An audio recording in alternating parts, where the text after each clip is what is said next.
পদত্যাগ করেছেন এবং এখন একটা ইন্টারিম গভর্নমেন্ট ফর্ম করে আমরা আমাদের কার্যক্রম পরিচালনা করব।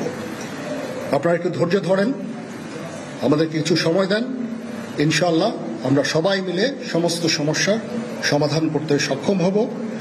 আপনারা আর এই সংঘাতের পথে যাবেন না এবং শান্তি শৃঙ্খলার পথে ফেরত চলে আসেন। আমাদের দেশের অনেক ক্ষতি হচ্ছে, অর্থ সম্পদের ক্ষতি হচ্ছে, জানের লোকজন মারা যাচ্ছে। তো এগুলো থেকে আপনারা বিরত হন এবং আমাদের সাহায্য করেন। আমি সমস্ত দায়িত্ব নিচ্ছি, আপনারা আমাকে সাহায্য করেন। সবাইকে ধন্যবাদ। আল্লাহ হাফেজ।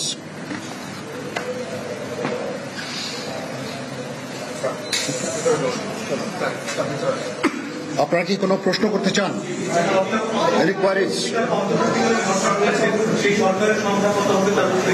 এখনো এটা না, এটা খুব আর্লি স্টেজ। আমরা যাব মহামান্য রাষ্ট্রপতির সাথে যে আলাপ আলোচনার মাধ্যমে এটা আমরা করব।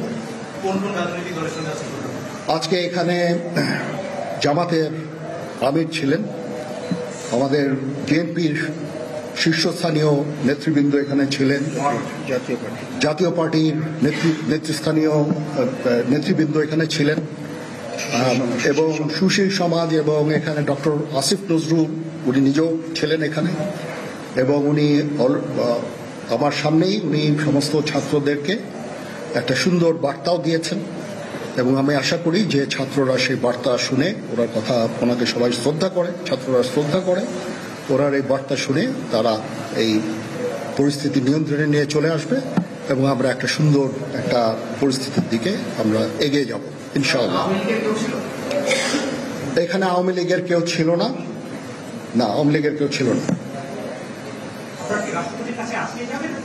হ্যাঁ, আজকে বিকজ আমাদের এই সময় নাই, এটা একটা বিশেষ একটা পরিস্থিতি। আমরা আজকে যে এই পরিস্থিতি এটা একটা আমরা একটা নিয়ন্ত্রণ নিয়ে আসবো।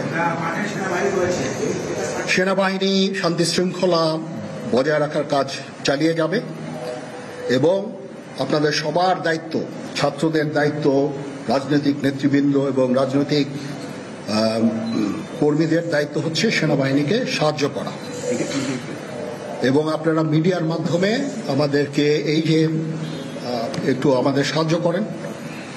সুতরাং আমরা তাহলে এই পরিস্থিতির নিয়ন্ত্রণ সহজেই নিয়ে আসতে পারব। না, যদি জিনিসটা শান্ত হয়ে যায় তাহলে আর কারফিউর কোনো প্রয়োজন নাই, কোনো জরুরি অবস্থার প্রয়োজন নাই, কোনো কারফিউর প্রয়োজন নাই, কোনো গোলাগুলির প্রয়োজন নাই। আমি আদেশ দিয়ে দিয়েছি সেনাবাহিনী কোনো গোলাগুলি করবে না, পুলিশ কোনো গোলাগুলি করবে না। আমি আশা করছি যে আমার এই বক্তব্যের পরে পরিস্থিতি উন্নতি হবে, আমরা একটা সুন্দর পরিবেশের দিকে যাচ্ছি।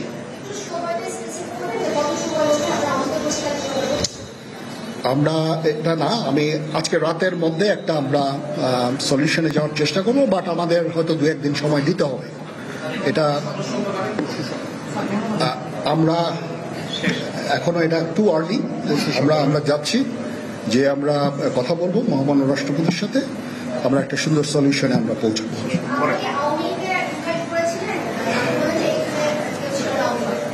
পরিস্থিতি ছিল খুব কম, সময় খুব কম ছিল। আমি যাদেরকে পেয়েছি অনেককেই আমি বলেছি, সবাই হতেন, বাট প্রধান রাজনৈতিক দলের সমস্ত নেতৃস্থানীয় নেতৃবৃন্দরা তাদের সাথে আমি কথা বলেছি এবং ওনারা সবাই আমাদের এই প্রস্তাবে, এই যে আমরা যে আলোচনা করছি, সবাই এটাতে রাজি হয়েছেন। এখানে মমিনুল হক সাহেব ছিলেন, এখানে জামাতের আমির ছিলেন, জুনায়েদ সাকি উনি ছিলেন, তারপরে ডক্টর আসিফ নজরুল ছিলেন। আমরা সবাই মিলে এবং সবাই আমরা এটাতে একমত পোষণ করেছি। এখন ছাত্রদের কাজ হচ্ছে যে শান্ত হওয়া এবং আমাদেরকে সাহায্য করা।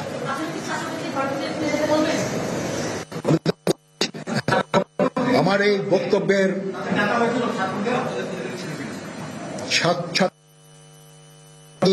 নজরুলকে রিকোয়েস্ট করেছি, যেহেতু ওনাকে ছাত্ররা শ্রদ্ধা করেন এবং উনিও একটা সুন্দর একটা